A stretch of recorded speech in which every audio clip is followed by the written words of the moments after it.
welcome to our special show. I'm Gargi Rawat. The COVID pandemic has positive and negative impacts on different aspects of lifestyle behaviors. Negative lifestyle behaviors are associated with an increased risk of adverse outcomes from COVID. Now, while dealing with COVID, we overlooked the fact that people's lifestyles were severely disrupted as well. Many people have become physically inactive and developed irregular eating patterns, which leads to unhealthier lifestyles and also aggravation of lifestyle-related diseases. COVID pandemic has also caused significant changes to homes, working life and stress, and multi-sectoral approach promoting healthier diets and increased physical activity can help slowing down the diabetic epidemic and heart diseases.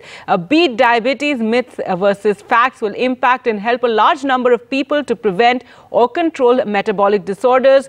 Today we have with us experts to share with you advice on leading a healthy life. We're joined by Dr. V. Mohan, Chairman, Dr. Mohan's Diabetes Specialty Center, Chennai, and Dr. Amrish Mittal, Chairman, Endocrinology and Diabetes, Max Healthcare in New Delhi. Thank you so much, doctors, for taking time out and joining us on this program. Now, Dr. Mohan, you've done some of the best epidemiological studies on diabetes in India. So could you tell us briefly about the current diabetes situation in the country in terms of the number of people with diabetes and whether there have been changes in the demography of diabetes in the last few decades?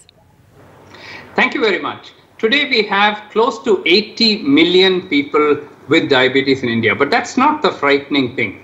Three things make the diabetes epidemic worrisome. First is that it used to be called a disease of the rich people. Today it's no longer like that. At least in the big cities, poor people have more diabetes than rich people. Second, it was considered a disease of old age. Today children, even teenagers, are getting type 2 diabetes because of the obesity. Third, it was considered an urban phenomenon. And then, of course, in the cities, you have all the healthcare available so people can take care of themselves. Today, in the rural areas, it is very rapidly rising. And in many of these villages, we do not have specialized healthcare. These are the worrying aspects of the epidemiology of diabetes, and also the fact that the complications of diabetes, whether it's affecting the eyes, kidneys, heart, feet, and even leading to the disorders like impotence, are all there, occurring at a very young age in Indians. All right, and so it's really true when they say diabetes is a ticking time bomb in the country. Dr. Amrish Mittal, we are aware that diabetes is not just one disease, but of several types. If you could elaborate on the different types of diabetes. So we are all aware that diabetes has increased a lot in India, exponentially, in fact, and 77 or maybe 80 million Indians have diabetes. Most of the time, what we refer to there is type 2 diabetes. What is this type 2 diabetes and how is it different from type 1? Type 1 diabetes is something that happens predominantly in children, but also in adults, and it is characterized by insulin deficiency. So there is almost a complete lack of insulin in type 1 diabetes that I said occurs in children, and insulin is required not just for control of glucose, but also for saving the person's life. Type 2 diabetes, the kind that I said has increased a lot in India, is actually a lifestyle related condition where insulin resistance and insulin deficiency both coexist. And very often it's insulin resistance, that is resistance to the action of body's own insulin, that is the starting point. And then gradually there is a decline in pancreatic function and insulin level, and therefore people become diabetic. So 90 to 95% of the diabetes that we see is type 2 diabetes, insulin resistance plus deficiency. 5 to 10% is type 1 diabetes, which is insulin deficiency. Well, actually 5%, and another 5% is all the other rare varieties of diabetes, which we are not talking about right now. But in the huge bulk of type 2 diabetes, sort of band of type 2 diabetes, there are several types within that. And of course, that will be discussed further as we go along. All right, thank you for explaining that, Dr. Mittal. And let's talk about the subtypes now. So Dr. Mohan, Dr. Mittal just now mentioned about type 1, type 2 diabetes and other forms of diabetes. And I've read recently that your research team at Chennai has identified subtypes even within type 2 diabetes. If you could clarify whether type 2 diabetes is one disease or different subtypes. Thank you very much. So when we talk about type 2 diabetes, earlier it was believed that all forms of type 2 diabetes are the same. Today we know that there are at least 4 subtypes within the type 2 diabetes. One occurs in very young people who are usually thin, and insulin deficiency seems to be the main defect. The second occurs in very obese people, and insulin resistance seems to be the main defect. There's a third type where there's a combined insulin resistance as well as an insulin deficiency, and this seems to be very peculiar to Indians because it's not been reported anywhere else in the world. And the fourth is an age-related diabetes. That means if you get it after 50, 55 years, it's called as mild age-related diabetes, or MARD or MARD. Now, the reason why we have to subclassify type 2 diabetes is because each of these types is treated differently. For example, if insulin resistance is the main problem and obesity is the main problem, weight reduction and reduction of the insulin resistance would be the main treatment, and there are medicines for that. If insulin deficiency is the main defect, then you can give medicines to improve the insulin secretion. In some cases, they may even need insulin. The mild age-related one can be treated in any way because that is the easiest to treat. And of course, the combined one, you have to use combination of both the drugs. That's how the classifying the types of diabetes into these different subtypes is very useful. All right, an important point there. Now, Dr. Amrish, is it true that ultimately all people with diabetes will require insulin? Is it a myth or a fact that insulin is the last resort? So again, type 1 diabetes is separate, and we know that everyone with type 1 diabetes requires insulin for survival. For type 2 diabetes, it is not mandatory that everyone will require insulin, but what happens is over a period of time, as the pancreatic cells gradually decline in their function, there is a lack of insulin in the body, and our drugs don't work very well. So it's very possible that someone who has a long history of type 2 diabetes may require insulin ultimately. But it is not essential, it is not mandatory, and it is also true that many people with type 2 diabetes require insulin transiently or for a short period when they are pregnant, when they are undergoing surgery, or so many other conditions. So insulin is not the end point, it is not the last resort, as some people say, and it is not mandatory for everyone with type 2 diabetes. All right, so management of diabetes is very, very important. So, Dr. Mohan, you've shown that several of your patients have lived for more than 60 years. Several of them have lived beyond 90, even 100 years of age. So, if you could tell us about the secrets of living long and healthy life despite having diabetes. We simplify it as the ABCD mantra. So, what is this ABCD mantra? A stands for A1C or HbA1c. You have to keep this 3 months control test under 7%. B stands for blood pressure. So your blood pressure has to be controlled for your age, whatever is your normal blood pressure, your doctor will tell you, but usually it's below 140/90 at least. C stands for cholesterol, especially the bad cholesterol or the LDL cholesterol, which should be below 100 milligrams per deciliter at least. And D stands for discipline. Under this is bundled diet. You have to follow some kind of diet, exercise, you should exercise regularly, and reduce your stress. And of course, it goes without saying that smoking or tobacco in any form should be avoided, and you should have moderation in alcohol. If you do a little stress reduction, that is also very good for you. We have seen that those who follow this A, B, C, D mantra, they are able to live as long as people without diabetes. And I used to joke and say that if you have a little diabetes, you will actually be better off than those without diabetes. And there's a reason why we say that, because a person with diabetes goes to the doctor often and has the checkups, whereas somebody without diabetes, there's no motivation for them to go. So many of my people with diabetes, you're quite right, have lived beyond 90 years. I have almost 400 people now who have crossed 90 years of age, and many have actually crossed 100 years of age. All right, thank you so much for that. So it's important to point out to people, it's all about managing diabetes. It doesn't mean, you know, you're going to be living with this disease in a sense that you have to live badly or anything. It's just a matter of managing, and you can live a long, healthy life. We'll slip into a short break and be back with more questions for our doctors. Stay with us.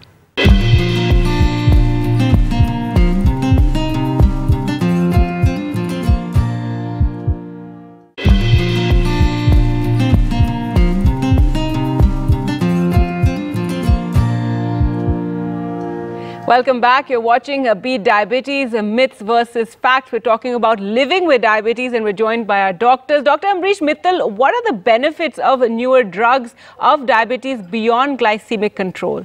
The treatment of diabetes has undergone a major change in the last few years. Otherwise we were talking exactly as Dr. Mohan said, you lower the glucose, you lower the blood pressure, lower the cholesterol, exercise regularly, healthy diet. So drugs for each of these were individual drugs, independent drugs. Drug to lower glucose, drug to lower blood pressure, drug to lower cholesterol. Now we have new glucose lowering agents and they largely belong to the class of SGLT2 inhibitors or GLP-1 receptor agonists. And these drugs, which we frequently use now, not only lower blood glucose, but have an added benefit of preventing or reducing the risk of diabetes complications.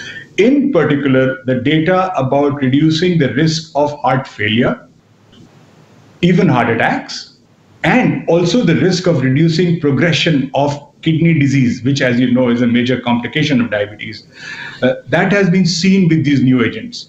And they have therefore changed. So you're like killing several birds with one stone, in the sense you're treating the blood glucose, but you're also providing, independent of the action on glucose, you're providing protection to various organs of the body. All right. Well, Dr. Mohan, if we could talk further about the monitoring of glucose levels in modern day. Today, we have a number of ways of monitoring the glucose levels. Of course, we had our old glucose meters, which we still have, which you can keep at home and you can check your sugars at any time of the day, before food, after food. There's a 3-month control test about which we already spoke about, the HbA1c test. That can be done once in 3 months, and if it's below 7%, it means your sugars are under good control. But the latest kid on the block there is what is called as a CGM, or the continuous glucose monitoring. There are small patches which you can apply on your arm. It's a small sensor. It's like a small plastic, like a carom board coin. That's the size of that. You just put it on your arm. It can be stuck there, and it will continuously record your blood sugar minute to minute, giving you almost 140, 150 blood sugars in a day. And in over a period of 10 days, you can get something like 1,400 blood sugars. And it's you don't have to take even one drop of blood. So it's like a video film of your blood sugars throughout the day. When you test it with the glucose meter, you'll get that minute what the blood glucose is. But with the CGM, or the continuous glucose monitoring, you can get your blood sugars going up and down throughout the day, before you eat, after you eat, after you exercise. So this is the new kid on the block. And many people have now started using this quite routinely to assess the blood glucose levels.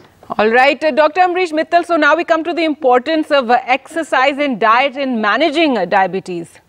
So we've been talking a lot about newer therapies, we've been talking about insulin, but remember, the base on which diabetes management is built is diet and exercise. A healthy diet, which obviously means reducing refined carbohydrates, reducing saturated fat, increasing protein intake, increasing vegetable intake. If we follow these basic principles of diet, and of course eat according to our requirement, and the portion size has to be controlled. If we eat according to our requirement, as I just described, and exercise regularly, and what do we mean by that? Roughly 40 to 45 minutes exercise daily, which could be just a brisk walk, but the yoga enthusiasts may prefer yoga, and that is helpful in a wide variety of ways. You could do gymming if you like, but it's good if you throw in 2 days of resistance training also in a week. And even if you do some resistance training, it has been shown that building muscle mass and regular resistance training, even if done twice a week, helps in lowering insulin resistance. So diet and exercise are the bedrock of diabetes management. All right. Well, Dr. Mohan, a question people, still ask about is whether diabetes is reversible. If you could explain about that. I'm glad you asked that question, because there's a lot of buzz today in the media, particularly in the social media, about reversal. And 2 or 3 facts you should remember very clearly. First is that not all types of diabetes are reversible. For example, Dr. Mittal talks about type 1 diabetes, where you have to take insulin throughout your life. That type of diabetes is not reversible at all today as we speak. Type 2 diabetes, which we discussed at length, some forms of it are reversible. For example, if you have short duration, if your diabetes is not very severe, if you have a lot of weight to lose, because it's been shown that you have to lose at least 10 to 15 kilograms in weight and maintain that weight at that level after you have lost it, then it may be possible for you to reverse your diabetes. However, re-reversal of diabetes also occurs. That means that suppose you lose 10-15 kilos and now you're off all medicines, people think that they're cured. Oh, now I can do whatever I want, I'm cured. Remember, you've not had a transplant, you've not had something to radically change your body's functioning. So the moment you put on weight, diabetes will come back, and often it comes back with a vengeance. You know that cancer can also go into a remission, but you also know that when cancer metastasizes and comes back, the secondaries, you know how bad it is. So similarly, once it goes into remission, if the diabetes comes back, it can be actually worse than before. So I would say while you can attempt reversal, and it's possible, eminently possible in some, as we discussed earlier, if you're able to keep the diabetes under good control, follow the ABCD mantra, then you can have a long and healthy life. So if you're able to live up to 100 years with diabetes after taking medication, why should you even bother about reversal? That would be the question I would ask. But if you're able to achieve reversal in the process, so be it. And I'd be very happy if some people can reverse their diabetes. All right, a more aggressive diabetes returning sounds quite scary. Dr. Mittal, we know diabetes affects the body in different ways. So what are the organs in the body which can get affected if diabetes is not well controlled? So there are various organs of the body that diabetes can affect. And, especially if it's uncontrolled. In fact, well-controlled diabetes often does not lead to any complication. But yes, poorly controlled diabetes can lead to problems with the eye, problems with the kidney, problems with the liver, more and more data now on fatty liver and diabetes, problems with the feet, and of course, as we all know, problems with the heart. And often it's not just diabetes, but a constellation of things, the partners in crime that go with diabetes, that is diabetes, blood pressure, cholesterol, all added together, which give rise to these complications. A new area of diabetes and its complications is the issue of increasing number of fractures in people with diabetes. And as people who are older with diabetes, they get into the osteoporosis zone, we realize that even fragility fractures are commoner in people with diabetes. So it can virtually affect all parts of your body. Right, absolutely. And Dr. Mohan, final question. You've spoken a lot about managing diabetes. So if you could tell us, how often should a person with diabetes visit a diabetes center and why? Ideally, they should go to the diabetes center about 3 to 4 times a year. We did a study, a 10-year follow-up study, and looked at those who came regularly to the clinic, defined as coming at least 3 to 4 times a year, compared to those who came once a year or even less than once a year. Believe it or not, those who came regularly to the clinic, there was a 50% reduction in kidney complications, eye complications, nerve complications, and heart attacks compared to those who did not come regularly. And the reason for this is exactly as Dr. Mittal said, and I said earlier also, that when you come regularly to the clinic, the doctor as well as the person with diabetes has an opportunity to review their position. And if there's something gone wrong, if they've slightly gone off course, you can do a mid-course correction and bring it back to normal, whether it's blood pressure or sugar or cholesterol or any one of them, or if they're taking the wrong medicines or not testing, something, any mistake that they're making can be corrected. But if they don't come at all, they believe they're doing well. And then finally, they end up in some complication or the other, and then they regret it and they say that they should have come. It's like, I'll give you a small example. They're taking an insurance. Suppose you bought a very costly car, a 50 lakh car, but then you say, why should I take this 20,000 insurance for this car? No, I already spent enough, so I'm not going to take it.